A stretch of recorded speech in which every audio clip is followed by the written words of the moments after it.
The drama of Jimmy Greaves' life is one of football brilliance shadowed by deep sadness. This is the story of England's greatest goalscorer, a man who found the net 357 times in English top-flight football but struggled to find peace in his personal life. Jimmy Greaves was born on February 20th, 1940 in Manor Park, Essex. His talent was clear from the start. At Chelsea's youth academy, he was part of Drake's Ducklings under manager Ted Drake. The numbers were staggering. In the 1955-56 season, young Jimmy scored 51 goals at youth level. The following year, he netted an incredible 122 goals. These weren't just good numbers, they were records that screamed of something special. At 17, Greaves made his senior debut for Chelsea in August 1957. His first game was against Tottenham at White Hart Lane. He scored in a 1-1 draw. Football journalist Charles Buchan praised his ball control, confidence and positional strength of a seasoned campaigner. This wasn't just another teenager. This was a natural. His first season brought 22 goals in 37 appearances. The next year, he scored 32 goals and became the First Division's top scorer. Then 29 goals. Then an amazing 41 goals in 1961, including 5 goals in one match against West Bromwich Albion. His final Chelsea appearance was perfect. 4 goals against Nottingham Forest while wearing the captain's armband. But Chelsea couldn't match Jimmy's ambition. Despite his goals, the team struggled. They finished just 3 points above relegation in 1959-60. Jimmy became increasingly disillusioned because Chelsea conceded goals with regularity and were never consistent enough to mount a title challenge. When they lost to 4th Division Crewe in the FA Cup, Jimmy knew he had to leave. In April 1961, Jimmy made a pioneering move to AC Milan for £80,000. English players didn't usually go abroad. The main reason was money. England had a maximum wage rule that capped earnings at £20 per week. Italy offered much more. But timing is everything in football, and Jimmy's timing was cruel. Just as his transfer was finalised, England abolished the wage cap. He wouldn't earn much more in Italy after all. Milan proved difficult from day one. Giuseppe Viani, who signed Jimmy, suffered a heart attack before he arrived. Nereo Rocco replaced him. Jimmy called Rocco a tyrant and anti-me. Rocco's methods were strict. Players had to follow rigid rules about diet, smoking and free time. They stayed in hotels for half the week. Once, Rocco locked Jimmy in his room. Jimmy escaped through a window. The football culture shocked him too. Fans threw rotten tomatoes at the team boat. Coach windows were bricked after bad results. Jimmy scored 9 goals in 10 Serie A games, but he was miserable. He later said he went to Milan a boy and came back a man because of the physical treatment from Italian defenders. After just 6 months, Tottenham paid £100,000 to bring him home. Bill Nicholson paid £99,999 for Jimmy in December 1961. The unusual fee was deliberate. Nicholson didn't want Jimmy to feel the pressure of being the first £100,000 player in British football. It was a smart move that helped Jimmy settle immediately. His Tottenham debut was spectacular. A hat-trick including a flying scissor kick in a 5-2 win over Blackpool. This was the start of something magical. Jimmy would score 266 goals in 379 appearances for Spurs, becoming their all-time record goalscorer.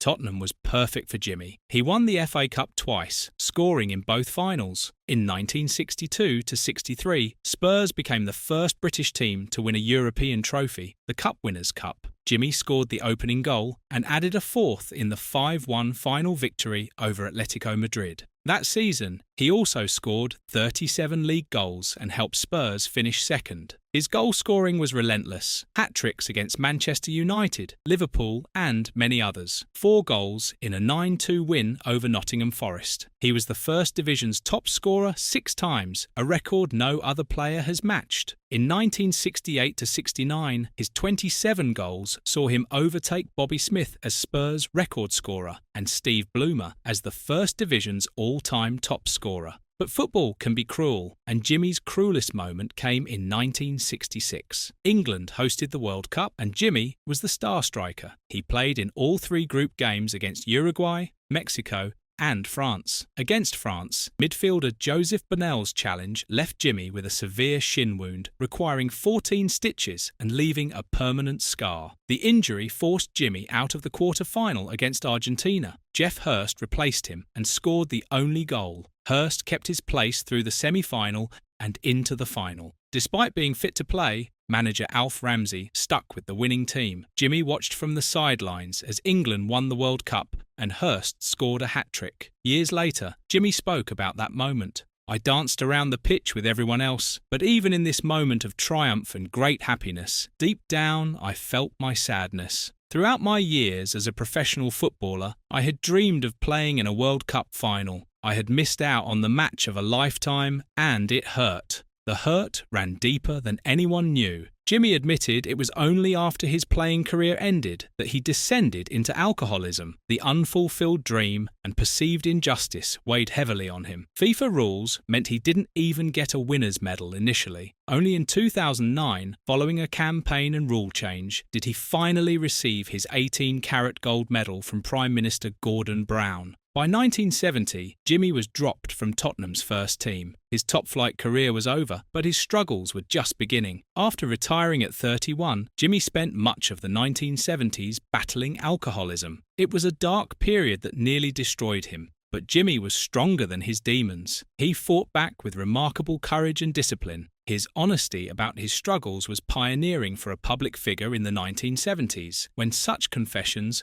were often seen as weakness. This personal transformation paved the way for his second career. In 1985, Jimmy found new fame co-hosting Saint and Greavesy with Ian St. John. The show was a colossal hit that ran until 1992. Jimmy's wit, wisdom, and irreverence made him a beloved television personality. The show pioneered a more informal, accessible style of football punditry that influenced sports broadcasting forever. Jimmy also wrote his autobiography, This One's on Me, offering a candid account of his football years and drinking struggles. A documentary called Just for Today further propelled him back into the public spotlight, showcasing his journey of rebuilding. His playing style was unique. Jimmy was called a natural goalscorer, but this was misleading. He was actually a stripped-down predator whose every action had one purpose: to put the ball in the net. His genius lay in conserving energy for the decisive moment. He prioritized optimal positioning and clinical finishing over flashy tricks. Teammates and managers consistently praised him.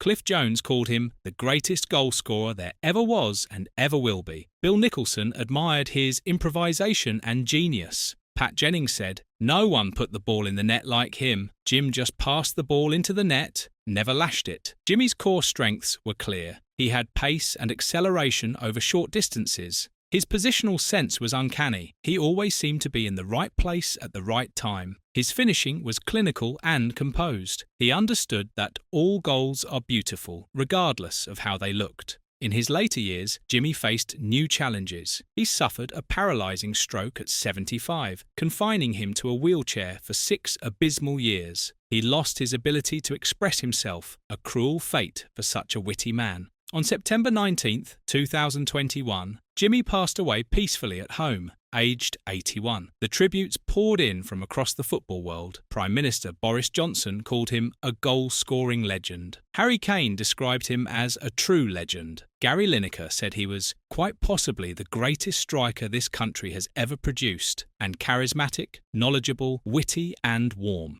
Geoff Hurst, the man who replaced him in 1966, called Jimmy the greatest goalscorer I ever saw, and praised him for never showing any envy that I had stolen his glory. This speaks to Jimmy's character. Despite his personal disappointments, he remained gracious and beloved. Jimmy Greaves scored 466 goals in 661 career games. His 357 English top-flight goals remain unmatched. For England, he scored 44 goals in 57 games, including 6 hat-tricks. These aren't just numbers. They're a permanent historical benchmark that defines excellence in English football, but Jimmy's legacy extends beyond statistics. His charismatic personality, pioneering spirit, and profound impact on football culture make him unforgettable. From his early move to Italy to his innovative punditry, he blazed trails others followed. His story is ultimately one of triumph over adversity. Yes, there was sadness, the World Cup heartbreak, the battle with alcoholism, the health struggles, but there was also incredible resilience, courage, and joy. Jimmy showed that even legends face human struggles and that recovery and reinvention are always possible. Jimmy Greaves remains an immortal figure in English football. His goals made him a legend, but his humanity made him beloved. He taught us that true greatness isn't just about what you achieve, but how you handle life's challenges. In victory and defeat, in triumph and struggle, Jimmy Greaves was simply unforgettable.